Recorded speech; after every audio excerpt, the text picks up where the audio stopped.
Welcome to the Connected Teamwork Podcast by Growth Leaders Network. How do we learn to truly thrive together? How do we stay connected to our authentic selves, each other, and our purpose as a team, especially when challenged? How do we unlock the deeper levels of group intelligence? Enjoy this episode of the Connected Teamwork Podcast and learn practical tools to evolve the connectedness of your team to its next level.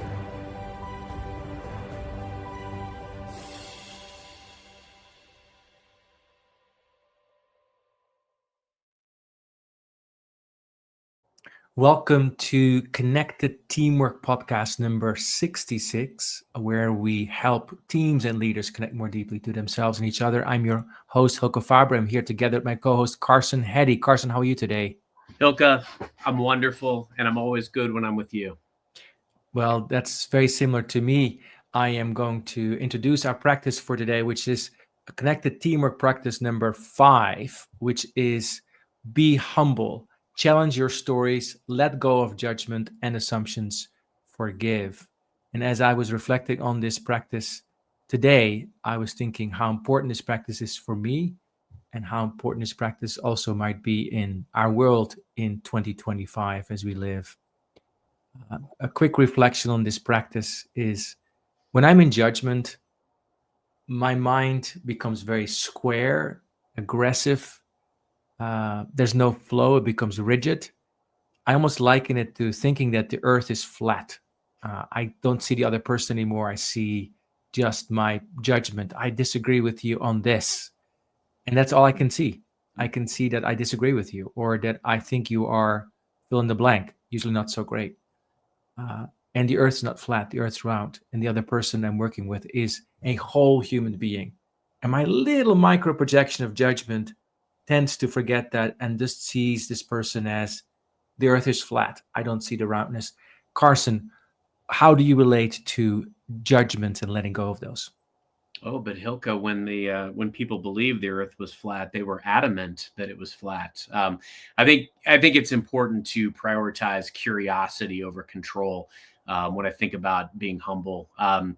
I'm very fortunate, Hilke. I've gotten to a point in my life and career where I've started to really challenge a lot of those long-held beliefs. And for a long time, I always thought success was about being right, or I needed to be seen for having all the answers, being the smartest person in the room. But when you realize that pressure is actually a challenge that you have with yourself and insecurity, these are the reasons why we tend to show up to judge, is because of perhaps an insecurity in ourselves. I've learned that being humble, truly being humble, not just showing up acting like you're humble, means being curious over trying to be in control and showing compassion over comparison, and really seeking to understand. Everyone has a unique vantage point. And so rather than judging, being curious and understanding that vantage point and what they care about and what is fueling that vantage point, that's where we're going to really be successful in our bid to connect with others. That's how trust is built. Yeah, I like that. And I like the idea of that we are in judgment because we're actually not completely connected to ourselves. We're caught in some kind of insecurity. So as you're listening, I invite you to not make this just esoteric or pie in the sky. I'd like you to think about somebody that you are in judgment of today, like somebody that you are in judgment of today. For whatever reason, doesn't have to be right. Notice that our mind tends to have, on most days, if not on all days, something or somebody that you have some judgment about. And that makes sense because our primary function of our nervous system is survival and feeling better. And this is like a shortcut to our survival. We want to make sure that we discern what quote unquote is good for us and quote unquote dangerous for us. And we make this very simple calculation. Oh, danger, judge, make wrong. And then we first use our mental capacities to make this person wrong. And then if we stay in that for a long time, we'll use other faculties as well. And we all know what that can lead to. So think about a person that you are in judgment of. And I challenge you, think about somebody at work, or maybe even somebody in your neighborhood. I know these days, I met a friend this weekend, and she said in her running group, they can no longer talk about politics. There's no longer a Democrat or Republican. Like, we can't have that conversation anymore. But that's so fascinating. We're there, and I can have judgment about that, or I can say, wow, do I have judgments about people from the other side, quote unquote? Do I give into that narrative? What would it be like if I was without those judgments? Not that we become stupid and like everything goes. We're still clear about what we're thinking. And we don't have to close ourselves off from the flow of humanity, flow of conversation. So think about somebody that you're in judgment of. Carson, can you think of somebody you're in judgment of today? No, I don't judge people anymore. To be fair, Hilke, I love the way that you said that and framed that up. And I'd love to hear from you some questions that maybe we can ask ourselves, and also people that maybe we come in with that pretense of judging in order to better discover their journey. I would say absolutely I have a predisposition sometimes to assume that maybe somebody that is underperforming just doesn't have the hunger, right? They don't have the will to be successful. But once I really started to dive in and challenge that story, I discovered something deeper. There are underlying facets to underperformance on paper, right? Could be fear, could be burnout, could be misalignment to the goals or the roles, things that are changing in their sphere that can impact or lessen their ability to perform on a scorecard that is created by someone else. So that helped me really realize that sometimes the story that we're telling ourselves about other people are often rooted in just our own preconceived notion, our own experience. I think I love that you touched on politics, because frankly, it's real for a lot of people right now. We have a number, a small set number of choices, but people make decisions for a variety of different reasons. And it's challenging to really get at the heart of that when you're in a conversation with someone, even someone that you love, about these types of topics. But judging less equals leading better. And because it pushes you to the point of being curious in every situation, understanding the why behind these types of things happen. Judgment is the enemy of empathy. And so I've realized as I've gotten away from judging, and I'm talking about judging situations with my wife, with my kids, with other people in my sphere of importance, judging less and showing up seeking to understand has fundamentally changed the game in all of those relationships. Hilke, I'd love to hear your thoughts on how can we start that process if we haven't already? How can we start to challenge ourselves, but also to show up curious with those we care about? So to me, the first step is to acknowledge to ourselves that we have judgment, that it's natural. So let's not go into a performance game of like, I am totally without judgment. Yes, you are a human being. That's part of, like, just like breathing, judging is part of the nervous system. It's not whether it happens, is how we work with this. So the first step is to say, oh, of course, I'm having some judgment about this person who's not performing, who's having a little different political persuasion, who doesn't work on things the way I want them to work, whatever it is. Right? Of course. That's the first step. Of course. So the first step is, of course, to me. And then the second thing is to practice the 1% principle, which we talked about a few podcasts ago, which is I focus on what I can control. And that is starting with how I feel. So just notice when I am in judgment, when you are in judgment, when we are in judgment, how we feel. Do you feel expansive? Do you feel compassionate? Do you feel wise? Do you feel considering the bigger perspective? Do you feel proud of yourself? My sense is the answer to most of these questions is no. It may give a momentary rush of like, I'm right. But if we're really honest with ourselves, we know that we don't have the full picture.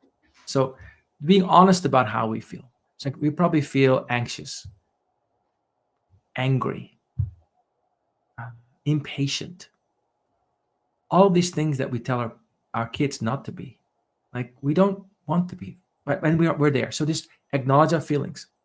That's the second. So first thing is, of course. Second thing is, how do I feel? And then go to the root. and say, what is the thought? What is the judgmental thought? What is that? I believe something about somebody else that has judgment, has a should in it. They shouldn't think this way. They shouldn't have this persuasion. They shouldn't make this choice. They shouldn't be performing this way. They shouldn't be looking at me like this. They shouldn't be saying this, any of that, right? Judgment.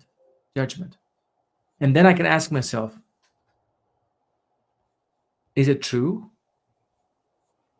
that they shouldn't be doing that?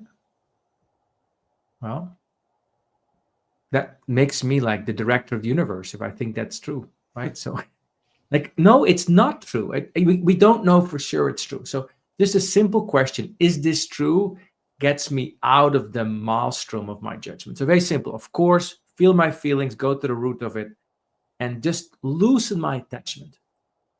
And that's the inner work. And then the second one, the second big part, is which you alluded to already for me, Carson, is become very curious. What else is true about this person? What do I appreciate about this person? How can I help this person?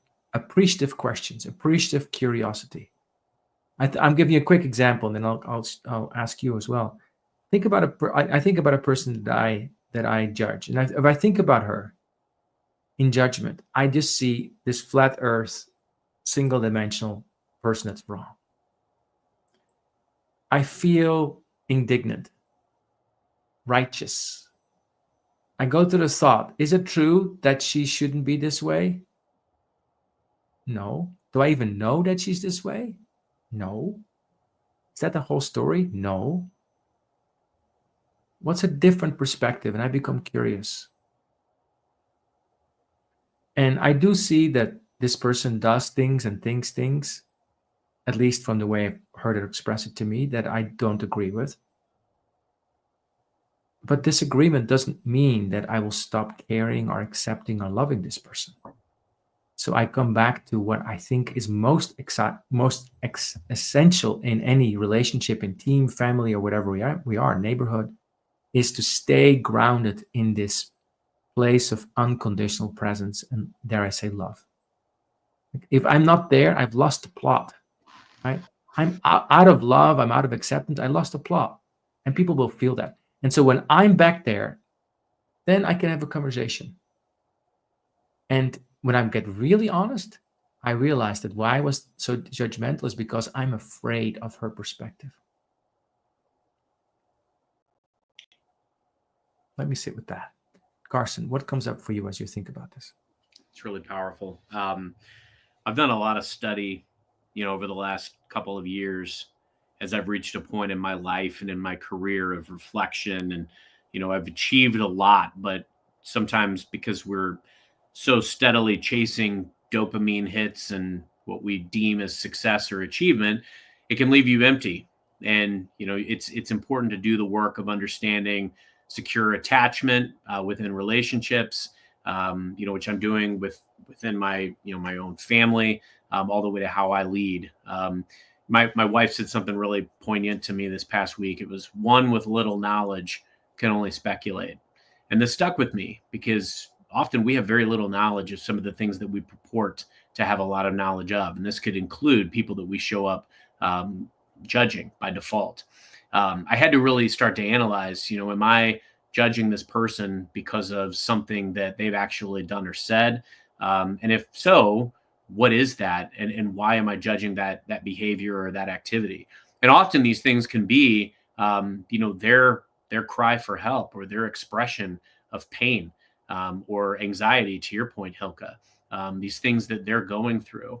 And so until I can look at things from their lens and kind of step out from my own perspective of their behaviors, I'm not going to fully understand. I know that I've been defensive or shown up with anger or, felt the need or compulsion to get big in a situation to mask my inadequacies or my fears or my insecurities. And so not everyone is also on the same, I guess, playing field when it comes to doing that type of work. I've only just started it. And I'm 46 years old. So I think it's important to really realize that everyone is showing up to situations with their own perspective. And it's key to really try to understand how and why they have their perspective. It definitely doesn't mean that we have to agree, but it can mean that we show that person respect because we care about them. And I've often found as well that I found it more and more important for me to show up ensuring that all voices are heard in different scenarios and situations. As I was thinking about this show today, Hilke, I'd actually read something that said humility isn't thinking less of yourself. It's thinking of yourself less so that you can truly see the people that you're working with. And I think if you take the time to value and care about gleaning someone else's perspective more than you care about feeling like you have to say or be seen for yours, that's an investment in a relationship that will go a long way. Thank you, Carson. I invite you to consider that perspective. Like, what happens if I think less of my own egoic thinking? And maybe from that place, I start to see more clearly who I am and who the other person is and what this is really about. We're going to take a short break. After the break, we're going to explore more how humility can be a strength in leadership and building strong teams. See you after the break. You're listening to the Connected Teamwork Podcast with Carson Heddy and Hilke Faber. You are listening to the Connected Teamwork Podcast by Growth Leaders Network. Do you want to learn more about building the next level of connectedness in your team? Please contact Growth Leaders Network on LinkedIn. And now, back to the show. So what does it mean to be humble? And I like the word humility because it comes from the Latin word, not what you can eat, but the ground. And Gandhi says something very beautiful about this. Like he says, the seeker after truth should so humble themselves that they become as humble as the dust and even humbler than that. Only then and only then will we see the truth. And to me, being a leader and being in a team, I have to be really clear about my intentions. My intention, I want to feel good because I feel right, or because people like me, or because things go my way, or am I in this team to contribute from something deeper, from something that's more, that has a very high bar, which is like, I want to connect to people from a place of truthfulness, see clearly, which for a human being is a really high bar because we have a lot of wiring stacked against us. We don't see so clearly most of the time. So humility to me is a beacon, like a lighthouse that's saying, you come over here, get on your knees, be humble. If I'm in judgment, it usually takes me a little while to sort of realize that I don't know. And it's time to, proverbially get on my knees and say, I don't know. And then we get to that place of curiosity. What does humility mean to you, Carson? I think it's important to first start with what it doesn't mean to me. And, for a long time, I think humility, people can associate it with weakness, right? They can, if you're trying to put yourself out there as less than, this can be, construed as weakness. And so I think it's important to point out that is definitely what it is not. Because in leadership, it's a superpower. It actually takes strength and courage to say, I don't have the answers, or to admit that you're wrong and own your mistakes. And that, I mean that in all relationships, from my marriage to with my kids, but also to my team. These things are super, super important. For a long time, I got in my own way because I had a chip on my shoulder that propelled me to a lot from a performance standpoint, but it didn't help me when it came to forming relationships with others. I had insecurities that I brought to the table and baggage that I would mask with different behaviors. And these were things that, while yes, it felt good to get praise and recognition and awards and things like that, I would find a way to almost hide my real self behind them. And I was that person. I was what I did. And that is a trap that many of us fall into. So I think it's critical that, as leaders, when we're humble, it sets the tone. It shows your team that this is a place where it's safe for them to speak up and to grow. There's a certain amount of credibility that we want to bring to our role. But it's not about towering above others. It's about walking with them. I'll roll up my sleeves and do the job with them. I never ask my team to do something that I can't do, won't do, haven't done, or won't do with them. It's not about commanding respect. It's about really being diligent and showing others respect. And if you keep investing in these relationships, you will yield dividends beyond your wildest beliefs. I've had so much more success being a consummate team player who seeks to promote everyone, get everyone to where they want to be, and to help everyone win. That has really unlocked true excellence. And so when I think about what is humility, it's being with and serving as opposed to focusing on yourself. Being with as opposed to focusing on ourselves. That to me illuminates the perspective of, as a leader, we need to, the word leadership comes from lead, which means die. We need to die our ego, small-minded perspective and see more the bigger picture and say, okay,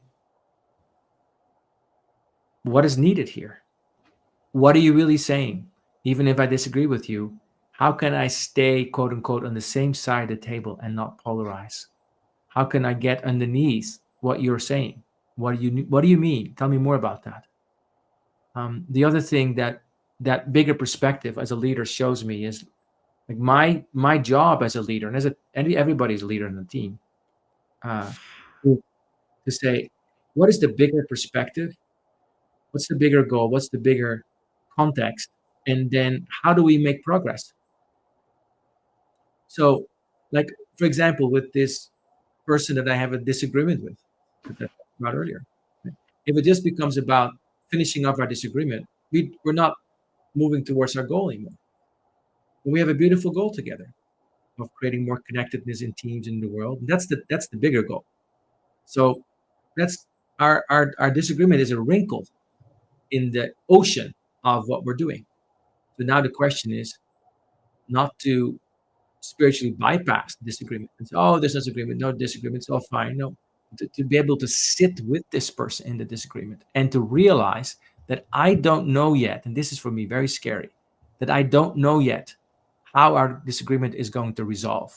Right? So judgment is a shortcut of my ego trying to finish off the disagreement by sort of releasing the other person from the suffering of their own opinion. I think, if I just can knock it out of them with my perfect truth, then everything will be fine. As opposed to having the courage to go sit with the other person and saying, you think this, I think that. Now what? And then it's an adventure, not a foregone conclusion. That's what ego and judgment does. So, Carson, what would you say to somebody who is swimming in judgment right now towards a teammate, a family member, friend, community member, or whatever it might be? What would you say to them? A lot of times in those types of situations, and I'll speak from personal experience, I think it's important that we shrink our own bubble and we look internally first. Understand why is being right in this situation so important to me? And even looking at very important relationships to me, sometimes being right was, maybe there was a miscommunication and something that I did or said landed poorly on someone else. And that experience for them is valid. My default would be to defend myself, which nullifies their experience. Right, wrong, or indifferent, regardless of my intent, something that I did or said landed poorly on this person, right? So it's critical that I seek to understand that perspective and not spend so much time trying to nullify that experience by defending myself or spending the time trying to re-explain the same thing or perspective over and over and over again. If I am finding myself judging someone in a situation, I need to understand what is it about me, first off, that is causing that judgment. What do I really know about the situation? Think about where we get our perspectives as well. Sometimes we get perspectives from all over the place, and yet we speak like we know what we're talking about. There may be a perspective out there that we don't know about, but we speak from a place of, and I'm going to say the word ignorance. In my own case, I can speak from a place of ignorance because I want to defend something that I feel about something else, but that's out of a feeling of inadequacy or not knowing. So be really intentional about thinking, why do I judge this situation? And then the other element is just, frankly, like as your bubble expands, thinking about this person. I would believe that most people want to have positive interactions and relationships with people. And sometimes we come from a place of defensiveness or hurt because that is not what's happening. We're doing that out of a state of panic or fear. And so we're responding out of that panic or fear, not because we necessarily disagree completely or fundamentally with this person, not because we actually believe that they are doing something morally wrong or completely preposterous, but because we feel uncomfortable and we are coming from a place of discomfort and fear. And so we're not showing up as our best selves. And those are the types of things that I have to look at internally, is to understand, what do I actually know? What do I want to be the outcome of this interaction, this relationship? How can I show up being my real self, and even just to own my feelings, my predispositions, my thoughts, my actions, my behaviors, and then being curious and seeking to understand. That's what I focus on when I show up judging someone, is I want to know their perspective. I want to understand as best as I can through their lens why they feel a certain way, why they're doing something. And there can be people that I might have voted differently than, that can explain to me why they feel a certain way about a certain issue. And believe me, it's valid. Other people's perspectives are valid. Once we seek to understand, as opposed to thinking it's got to be this way or this way, and we only have two choices, that's when we're going to have meaningful connection. Hilke, I'd love to hear from you as well, because I know you work with so many folks. As we navigate through these waters and we balance our own ego, don't get me wrong, ego is not bad. Ego is healthy, but we've got to keep it in check, and we've got to make sure that we show up in a way that really entices and encourages and empowers and enables people to feel heard and be seen. How can we best do that with others? What's a step that people could take today to maybe change a relationship that they have? I would change the orientation from, we have a great relationship when we see the same thing, or we agree, to, we have a great relationship because we dare to sit together no matter what. That's a strong relationship. So my invitation to anyone, including myself, is go sit, even if it's not physically, in your mind, with somebody that you disagree, and sit in the tension and see if you can enjoy it. Yesterday evening, the last episode of The White Lotus of this last season appeared. Maybe many people watched that. And I watched it together with my husband, right? And so it's like watching the tension unfold in that series. So a great relationship is one where we can go together to the balcony, and I don't know whether the other person will do it with me, but I will do it. I will sit with you. I will sit with you, and I unconditionally sit with you. And I'm not going to leave. Fact. So, final thought, Carson. I think the most connected teams are not built by the loudest leaders. They're built by the people who listen deeply, who seek to serve and serve selflessly, and they never stop learning. That's why humility is so powerful. Thank you, Carson. You have been listening to the Connected Teamwork podcast, where we help to connect leaders and teams more deeply. This has been episode 66. I was here with my co-host, Carson Heddy. My name is Hilke Faber, and I look forward to seeing you next time and in the Connected Teamwork podcast. Thank you for listening. Enjoy connecting more deeply. Thank you.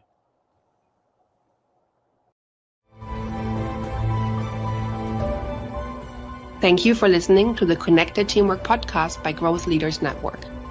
Take a moment to reflect on what you learned today that can help build your team. Also, if you like, think about one of your team members and what you appreciate about them. Let them know. Enjoy connecting more deeply to what is great about them. And see you next time at the Connected Teamwork podcast.